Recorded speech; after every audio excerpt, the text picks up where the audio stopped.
Hello साथियों, नमस्कार। मैं राहुल सोलंकी एक बार फिर आप सभी का स्वागत करता हूं आपके अपने छोटे से प्लेटफॉर्म समर्पण क्लासेस पर।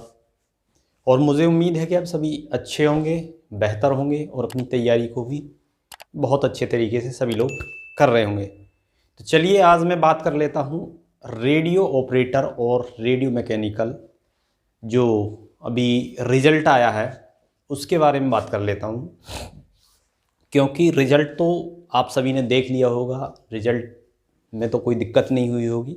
बाकी मैं बात करूँगा रिज़ल्ट में जिन बच्चों का नाम है उसके आगे हमें कैसे इन चीज़ों को अब क्रॉस करना है, जो हमारे सेकंड फेज़ मेन है और फिर थर्ड फेज़ तो है ही लास्ट मेडिकल।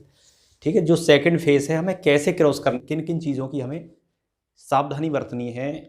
क्योंकि मैं आपको एक छोटी सी चीज़ में बता देता हूँ कि मैंने भी बीएसएफ रेडियो ऑपरेटर और आरएम और आरओ को एसएसबी में और आईटीबीपी में, बीएसएफ में भी खुद 3 बार क्लियर किया हुआ है। ठीक है, लेकिन प्रेजेंट में मैं 2013 के दौरान और 15 में मैं कांस्टेबल हुआ। इस समय मैं सेलेक्टेड हो चुका हूँ सब इंस्पेक्टर में। ठीक है, तो चलिए बात कर लेते हैं कि हमें जो आने वाली चीज़ें हैं इन्हें कैसे फेस करना है। जो ये बच्चे बोल के लेते हैं 20 गुने, कहाँ कहाँ सबसे ज़्यादा बच्चे निकालते हैं और कहाँ कहाँ हमें थोड़ी सी सावधानी यदि अवेयर रहें तो चीज़ों से बचा जा सकता है। तो चलिए बात कर लेते हैं हम। जो सेकंड फेज़ इन्होंने जारी किया है 16 जनवरी को, इन्होंने शेड्यूल बताया है कि 16 जनवरी को हम सेकंड फेज़ जारी करेंगे। ये पूरा का पूरा जो सेकंड फेज़ है ये एक ही दिन में कोशिश रहती है कि पूरा एक दिन में ये ख़त्म कर देंगे। ठीक है, क्योंकि उतने ही बच्चे हर सेंटर पर बुलाते हैं जितना ये कर पाते हैं। ठीक है, तो चलिए यदि थोड़ी बहुत यदि डिक्टेशन वगैरह के लिए उस दिन टाइम नहीं मिलता तो अगले दिन हो जाएगी, उसमें कोई दिक्कत नहीं है। ठीक, तो चलिए सेकंड फेज़ 16 जनवरी को हमारा सेकंड फेज़ निर्धारित है। इसमें सबसे पहले हम जब जाएंगे तो हमारा थोड़ा सा लिखा पढ़ी कागज़ वगैरह वहाँ होने के बाद, वेरीफाई करने के बाद कि ये ही बच्चे हैं, कागज़ वगैरह हमारे देखने के बाद हमें नाप तोल के लिए खड़े कर देते हैं वो लोग।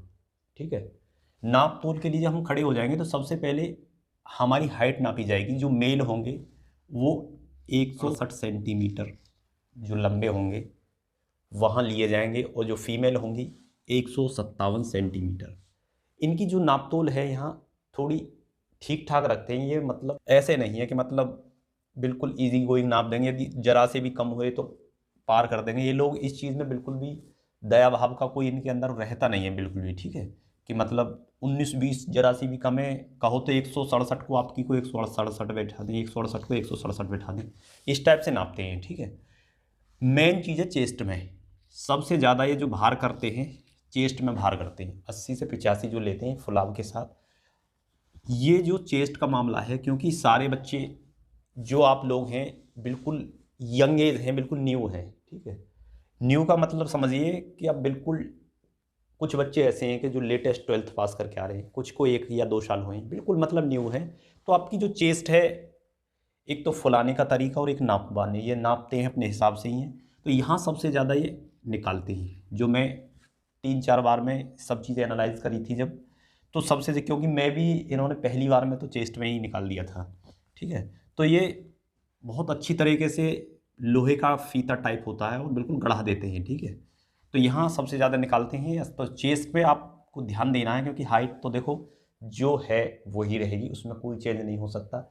बशर्ते हम, यदि हम बिल्कुल 80-81 सेंटीमीटर हमारी चेस्ट हम घर नाप रहे हैं तो हमें अभी से और मेहनत कर देनी चाहिए चेस्ट पर।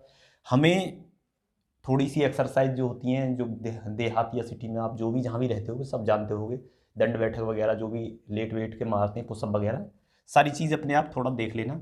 तो चेस्ट पे थोड़ा कर दोगे, और उस टाइम भी आप जब नपवाने जाओ तो थोड़ा दाएं बाएं होके कर लेते हैं लड़के, लेट के जो मारते हैं पुशअप वगैरह। तो उससे क्या होता है कि जो हमारी मसल्स होती हैं उनमें तनाव आ जाता है थोड़ा, तो 1-2 सेंटीमीटर एक्चुअली ज़्यादा नप जाती है चेस्ट। तो इस चीज़ का विशेष ध्यान रखना। अभी से थोड़ी एक्सरसाइज कर लो, बाकी उस समय भी आप थोड़ी पुशअप वगैरह मार लेना, तो जिससे तनाव आ जाता है मसल्स के अंदर, तो 1-2 सेंटीमीटर वहाँ भी कवर हो जाती है। ठीक है, ये सब बच्चे वो सब करना जिन 79, 80, 81, 82 तक भी है ना, वो भी सब तैयार रहना, मतलब कर करा के ऐसे नहीं है बिल्कुल, क्योंकि ये अच्छी खासी चेस्ट नापते हैं। वेट का भी यहाँ बहुत बड़ा रोल निभाते हैं ये लोग, समझ गए। वेट जो आपका जो लेते हैं मानक के अनुसार वेट लेते हैं, जो स्टैंडर्ड डॉक्टरी का जो मानक होता है डॉक्टरों का, उस स्टैंडर्ड से वेट लेते हैं। मतलब उसमें आपकी हाइट देखेंगे कि आपकी हाइट कितनी है, आपकी एज देखेंगे, एज और हाइट के हिसाब से इनके पास इंडेक्स होता है कि इतनी हाइट और इतनी उम्र में कितना वेट होना चाहिए। ठीक है, बिल्कुल फिक्स वेट नहीं होता, उसमें 10% का रिलैक्सेशन होता है। 10% यदि उस मानक से 10% ज़्यादा है तब भी ले लेते हैं ये, और 10% कम है तो ये तब भी ले लेते हैं। ठीक है, 10% का रिलैक्सेशन दे देते हैं वेट में। तो वेट में बहुत कम प्रॉब्लम आने वाली है, किसी किसी को ही आएगी। जैसे 100 बच्चे हैं तो 100 में से 1 या 2 बस। ठीक है, तो वेट में ये छूट दे देते हैं इस हिसाब से। इसी टाइप से महिलाओं की जो हाइट है 157 मैंने बता दी। महिलाओं की चेस्ट नहीं नापी जाती है और इनका भी जो वेट है मानक के अनुसार लिया जाता है। ठीक है, तो महिला भी देख लें अपना वेट के बारे में जो मानक है। फिर ये सब नापने के बाद हमें खड़ा कर देते हैं ग्राउंड की तरफ। अब हमें करना है पीईटी, मतलब फिजिकल एफिशिएंसी टेस्ट। मतलब अब हमें करनी है रनिंग। तो रनिंग कितनी करनी है हमें? 6.5 मिनट के अंदर 1600 मीटर। और ये बाहर निकलने का सबसे बड़ा जो होगा बच्चों को इवेंट होगा। ठीक है, क्योंकि 16 जनवरी आप देखोगे तो खूब अच्छी खासी सर्दी होगी, और जब सर्दी होगी तो हमें सांस लेने में बहुत ज़्यादा दिक्कत होगी। कोहरा वगैरह सब रहते ही है, और सर्दी होगी तो सांस लेने में हमें दिक्कत होती है, पेन होने लगता है। ठीक है, हमारी यहाँ सांस नलियों में। और जो दर्द सा आप रनिंग करते होंगे तो महसूस करते होंगे कि ज़्यादा सर्दी की वजह से कितनी प्रॉब्लम हमें होती है रनिंग करने में। तो आप तो आप रनिंग की बहुत ही अच्छी तैयारी करें, बहुत अच्छी। यहाँ से आप 6 मिनट की लेके जाएं। यदि आपको कोई दिक्कत भी होती है, पेट में दर्द वगैरह होता है, तो वो तो अलग की बात होती है, लेकिन वैसे भी हमें सांस की बहुत प्रॉब्लम हो जाती है। ठीक है, तो इसलिए आप रनिंग अच्छी खासी करके जाएं यहाँ से 6 मिनट के अंदर। यदि आप 6 मिनट के अंदर जाओगे तो हाँ, यदि कोई दिक्कत भी बनती है तो थोड़ा हल्का सा वॉकिंग करोगे, फिर आपका जो सांस है वो दोबारा से बनने लगेगा, आप में दम पड़ जाएगा, फिर आप दौड़ना स्टार्ट कर दोगे। ठीक है, जो चीज़ है इस पर विशेष ध्यान देना रनिंग पर। ठीक है, फिर रनिंग करने के बाद तुरंत की तुरंत जिन बच्चों की रनिंग होती रहती है उन्हें खड़ा कर देते हैं लॉन्ग जंप के लिए लाइन से। ठीक है, तुरंत की तुरंत, इसमें कोई ज़्यादा गैप होता नहीं है। तो लॉन्ग जंप के लिए जब आपको खड़ा कर देंगे तो आप long jump number by number से आते रहना। आप एक चीज़ ध्यान रखना, थोड़ा सा ये अपनी एक थोड़ा सा वो होता है माइंड की चीज़, कि जब हमें लॉन्ग जंप के लिए खड़ा कर दें, हम रनिंग करके आएँ, तो थोड़ा सा पीछे की तरफ खड़े हो जाएं और बैठ के थोड़ा अपने पैरों को ऐसे रिलैक्स कर लें, तो जिससे हमें जंपिंग में अच्छी खासी मदद मिल जाती है। ठीक है, बैठ के ऐसे हिलाते नहीं है पैरों को, जैसे एक्सरसाइज ही करते, तो उससे हमारी मसल्स थोड़ा सा हाथ से भी कर लें बैठ के, तो हमें टाइम मिल जाएगा और थोड़ी सी जो मसल्स होती है हमारी रिलैक्स हो जाएगी। फिर उसके बाद आती है हाई जंप। तुरंत जो बच्चे लॉन्ग जंप को पार कर जाएंगे उनके लिए आती है हाई जंप। इसमें क्या है, इसमें 3 चांस मिलते हैं, हमें 3 चांस मिले जाते हैं हाई जंप और लॉन्ग जंप में। इसमें विशेष ध्यान रखना, आपको आदत नहीं हो तो थोड़ा कर लेना, क्योंकि वो जो चूना डालते हैं ऐसे करके, तो उस पर पैर नहीं पड़े। ठीक है, आप यही कोशिश करना कि उसके पीछे ही रहे। ठीक है, यदि उस पर पैर पड़ जाएगा तो आपको फाउल कर देते हो, आपका जो चांस है बेकार चला जाएगा। तो इस चीज़ का भी विशेष ध्यान रखें, क्योंकि बच्चे मार तो लेंगे, 11 फीट ज़्यादा नहीं है, बिल्कुल 11 फीट जो है बिल्कुल भी ज़्यादा नहीं है। बात है यहाँ कि जो फाउलिंग होती है और हम थके हुए होते हैं उस टाइम, तो उस चीज़ की मेजर प्रॉब्लम हमारे यहाँ बन जाती है। तो बिल्कुल फाउल पर विशेष ध्यान देना है आपको। पहले ही कोई ऐसा चिन्ह देख लें कि मुझे इससे पहले ही, चाहे आप थोड़े से पीछे हो जाओ मामूली से, लेकिन इस पर पैर नहीं पड़ना चाहिए कि आप चूने पे पैर रख के मारो, तो जिससे वो फाउल कर देंगे आपको। ठीक है, फिर हाई जंप की बारी आती है, तो हाई जंप में भी आपको 3 चांस देंगे। 3.5 फीट आराम से कूद जाओगे।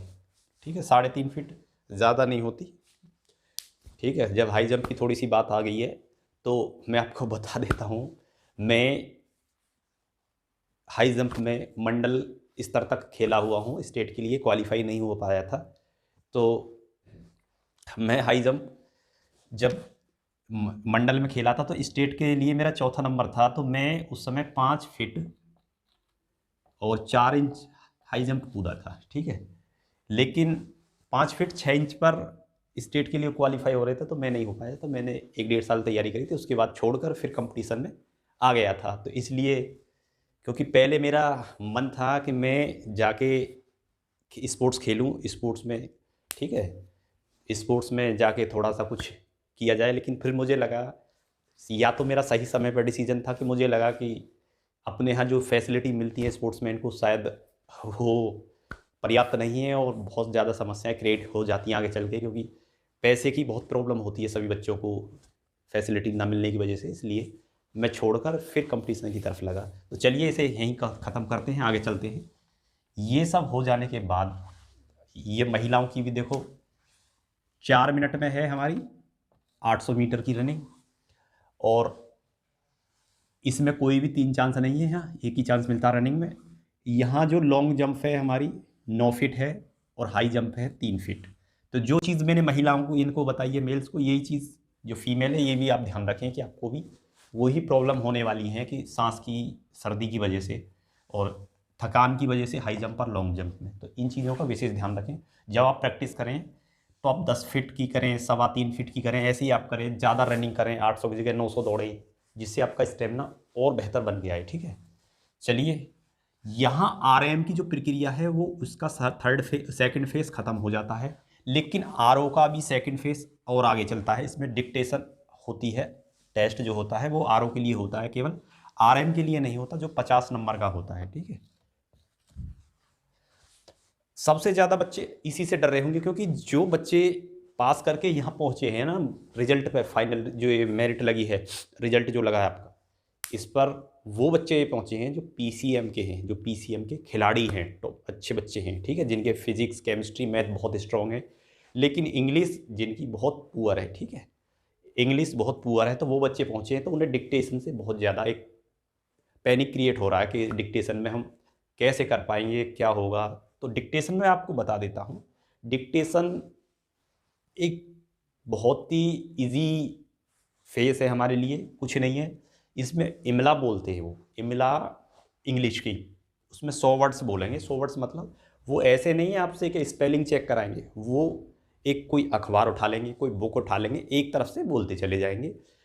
उसमें ही कोई कोई शब्द होते हैं जो आते हैं कठिन कठिन, तो उन्हीं की आपको प्रैक्टिस करनी है। चाहे अखबार पढ़ लीजिए, चाहे कोई बुक पढ़ लीजिए, जो कुछ शब्द है ना जिनमें चीज़ें साइलेंट रहती हैं, उन पर विशेष गौर दीजिएगा, ठीक है। जिनमें कुछ चीज़ें हैं जिनमें स्पेलिंग आदमी जो नॉर्मल यूज में हमारी में यूज होते हैं, जैसे साइकोलॉजी, ठीक है, और ये आपकी फिजिक्स, केमिस्ट्री, तो आप स्पेलिंग लिख ही लोगे, तो ज़्यादा नहीं है। जो कुछ बोलने में कुछ अलग आती है, जो हमारी आवाज़ होती है, लेकिन लिखने में उनका जो रोल है कुछ अलग आता है, तो उन शब्दों की आप प्रैक्टिस करिए।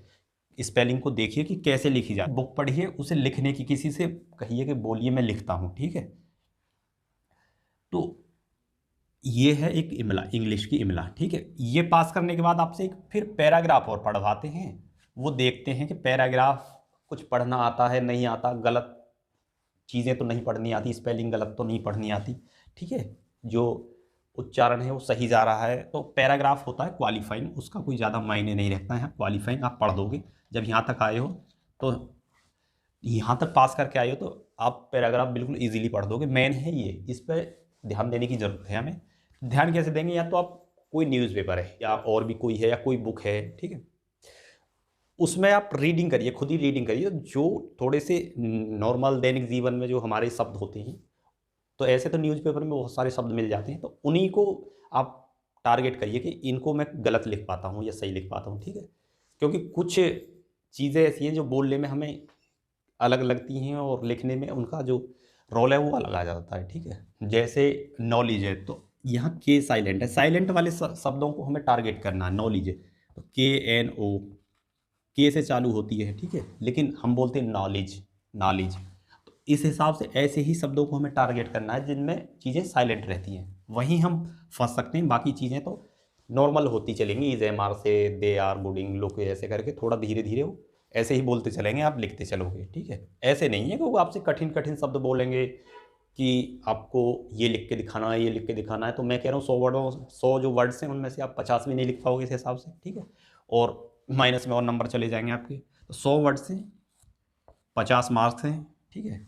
यदि आप इसमें नेगेटिव है, यदि आप एक वर्ड के अंदर किसी लेटर की, जैसे यहाँ नेगेटिव में कुछ और लगा देता, कोई एक लेटर गलत कर देता, मैं कहीं यहाँ आई की जगह ई लगा देता, तो मेरा 0.5 मार्क्स काट लिया जाता, या मैं लगाना भूल जाता तो भी 0.5 मार्क्स काट लिया जाता।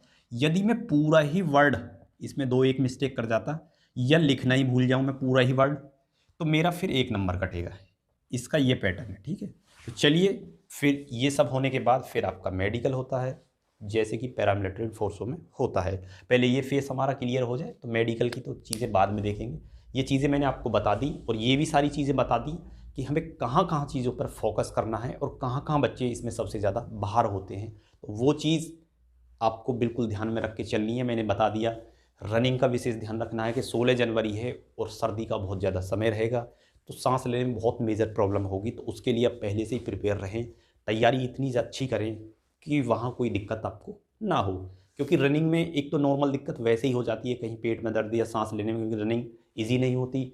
और दूसरी बात, सर्दी का मौसम, तो रनिंग के लिए प्रिपेयर रहें, अपनी चेस्ट के लिए विशेष प्रिपेयर रहें, क्योंकि चेस्ट में वहाँ सबसे ज़्यादा बच्चे छटते हैं। तो चलिए, आपका शुभ दिन हो, स्वस्थ रहे, मस्त रहे। तो चलिए, आज के लिए इतना ही काफ़ी है, फिर मिलते हैं नए सेशन के साथ। मेरा सभी को नमस्कार।